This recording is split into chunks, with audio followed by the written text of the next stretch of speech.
राज्य में उन्होंने कहा हमें प्रताड़ित किया गया। साल 1990 से 1992 के बीच प्रताड़ना हुई। 2005 से 2013 के बीच प्रताड़ना हुई। अटल आडवाणी के साथ काम किया, लेकिन अभी 65 साल की भी नहीं हूं। 15 साल और राजनीति करूंगी। उन्होंने कहा 65 साल की भी नहीं हुई हूं, 15 साल और राजनीति करूंगी। मुझे बीजेपी से कोई अलग नहीं कर सकता। तो ये कहना है उमा भारती का कि बीजेपी में अलग अलग समय में उन्हें प्रताड़ना झेलनी पड़ी, उन्हें प्रताड़ित किया गया। आखिर ये निशाना वो किसकी तरफ साध रही हैं और ये बड़ा बयान उनकी तरफ से दिया गया है।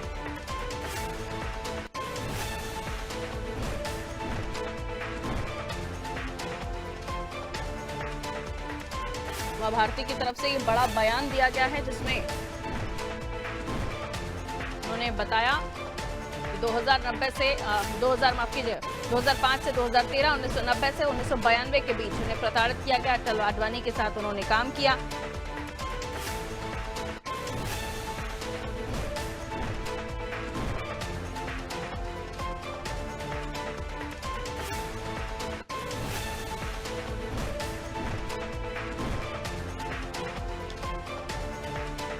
उन्होंने कहा 65 साल की नहीं हुई हूं, अभी 65 साल की भी नहीं हुई हूं, 15 साल और राजनीति करूंगी।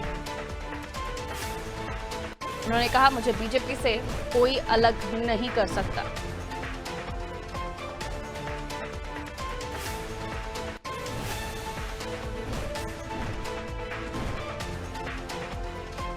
तो उमा भारती का फिर दर्द छलका है और इस बार उन्होंने जो बात कही वो टाइमिंग ही मैटर करती है कि 1990 से 1992 और 2005 से 2013 सीधा निशाना उनका किस ओर है,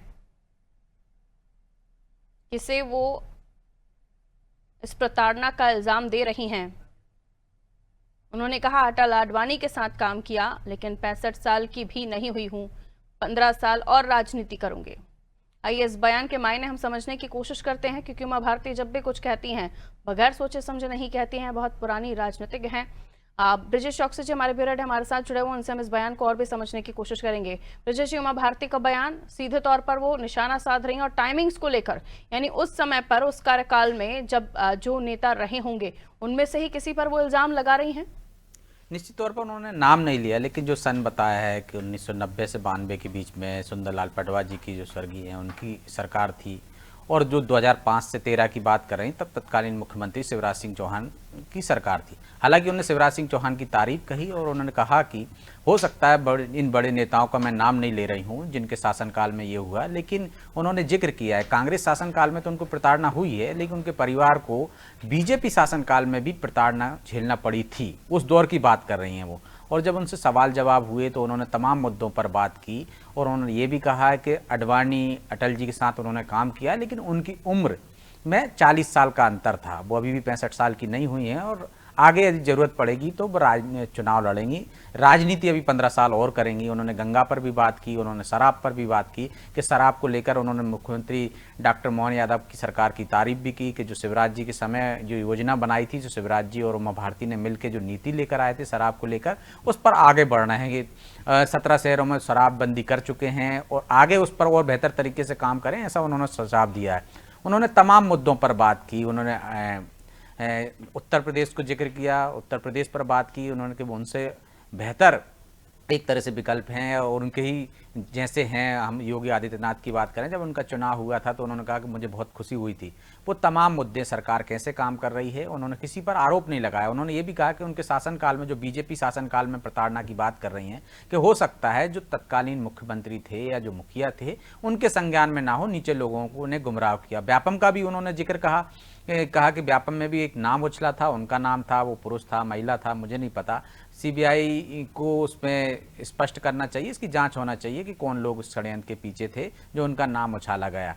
प्रताड़ना का जिक्र उन्होंने जब 2013 तक की हम बात कर रहे हैं उसमें उन्होंने उस दौर का जिक्र किया था जब वो भारतीय जनशक्ति उन्होंने पार्टी बनाई थी, उस पार्टी में चले गए थे, उसका जिक्र किया था उन्होंने किस तरह से मामले दर्ज हुए थे, उन्हें प्रताड़ित किया गया था। इससे पहले उनके भाई पर जिस तरह से हमले हुए, जो उन्हें सामंतवादियों से जो झगड़े हुए थे, जिस तरह से वो मुकाबला करते थे उस क्षेत्र में, उस तरह के मामले दर्ज हुए थे, उनका जिक्र किया। हालांकि उन्होंने कहा कि कांग्रेस शासन में भी उन पर मुकदमे दर्ज हुए थे, जिन पर वो सभी मामलों में बरी हो चुके उनके और उनके परिवार का। बाकी उन्होंने पारिवारिक बातें की, जिस तरह से हमने देखा कल उनके ट्वीट आए थे, एक के बाद एक बहुत सारे ट्वीट किए थे उन्होंने कि स्वामी प्रसाद लोधी जो उनके भाई थे, जो भाभी थी, जिनकी बेटा और एक बेटी थी, जिनका लालन पालन उन्होंने किया था, उन्होंने अपने ही परिवार के दूसरे लोगों को उनकी जिम्मेदारी दे दी।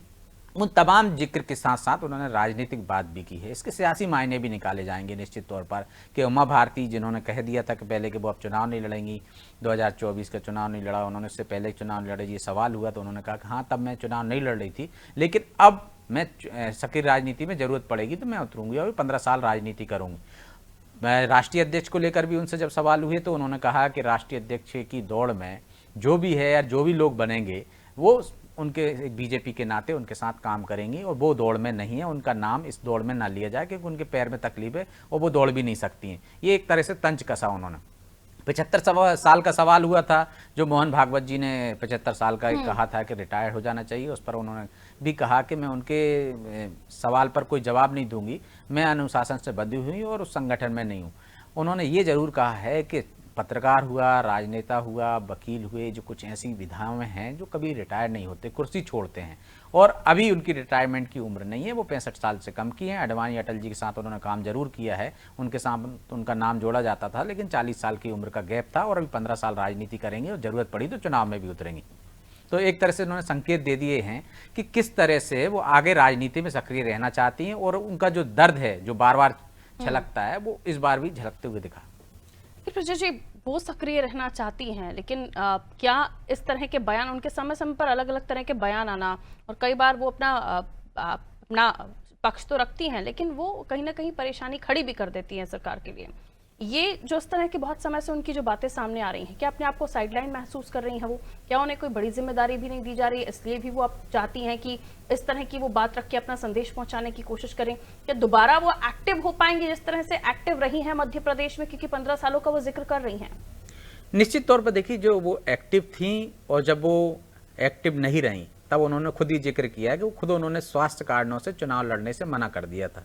ये जग जाहिर भी है कि वो चुनाव लड़ने से मना कर चुकी थी, इस वजह से वो चुनावी मैदान में नहीं उतरी, सक्रिय राजनीति से ये कह सकते हैं दूर हो गए।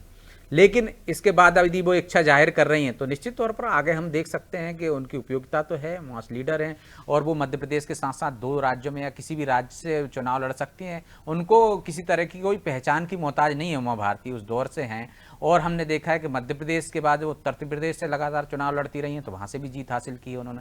तो ये जरूरी नहीं है कि वो मध्य प्रदेश से ही लोकसभा में जाएँ या वो उत्तर प्रदेश से भी जा सकती हैं, उत्तराखंड से भी जा सकती हैं, कि ऐसे कई राज्य हैं जहाँ से उमा भारती हिंदी भाषी बेल्ट से वहाँ जा सकती हैं। तो यदि वो राजनीति में आने की इच्छा जाहिर कर रही हैं तो मुझे नहीं लगता कि इसमें कहीं अड़चन आएगी, क्योंकि उनसे कोई ऐसा वो नहीं है बीजेपी में कि बीजेपी ने यदि उनको साइडलाइन नहीं किया, यदि उन्होंने ही अपनी इच्छा से एक तरह से वो साइड हो गई थी, यदि वो इच्छा जाहिर कर रही हैं कि वो ठीक है 15 साल और राजनीति कर सकती हैं तो उनकी उपयोगिता जो होगी पार्टी उसका उपयोग करेगी। वो कह भी चुकी हैं कि यदि पार्टी को जैसा लगेगा वो उसके लिए आगे तैयार हैं। तो वो संकेत दे चुकी हैं कि वो राजनीति से रिटायर्ड नहीं हुई हैं, वो राजनीति में आना चाहती हैं सक्रिय रूप से। ये उनकी मंशा है। एक संदेश जो आप कह रही हैं, संदेश पहुंचाने की एक तरीका भी होता है, शायद वो अपना संदेश पहुंचा चुकी हैं ताकि पार्टी उन्हें कोई जिम्मेदारी दे दे।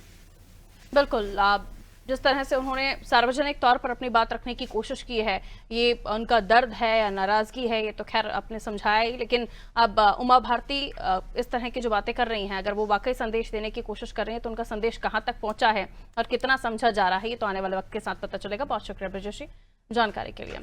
तो देखिए, उमा भारती का जो ताज़ा बयान जिसमें उन्होंने कहा कि बीजेपी राज में उन्हें प्रताड़ित किया गया, हालांकि वो जो सन का जिक्र कर रहे हैं 1990-1992 के बीच, ये अलग अलग टाइमिंग्स का भी उन्होंने जिक्र किया है। और उसके अलावा उनसे जब 75 साल का सवाल पूछा गया तो उन्होंने कहा कि अभी वो 65 की हैं, 15 साल और राजनीति करेंगी और इच्छा जताई है उन्होंने आगामी समय में पॉलिटिक्स में सक्रिय भूमिका निभाने की।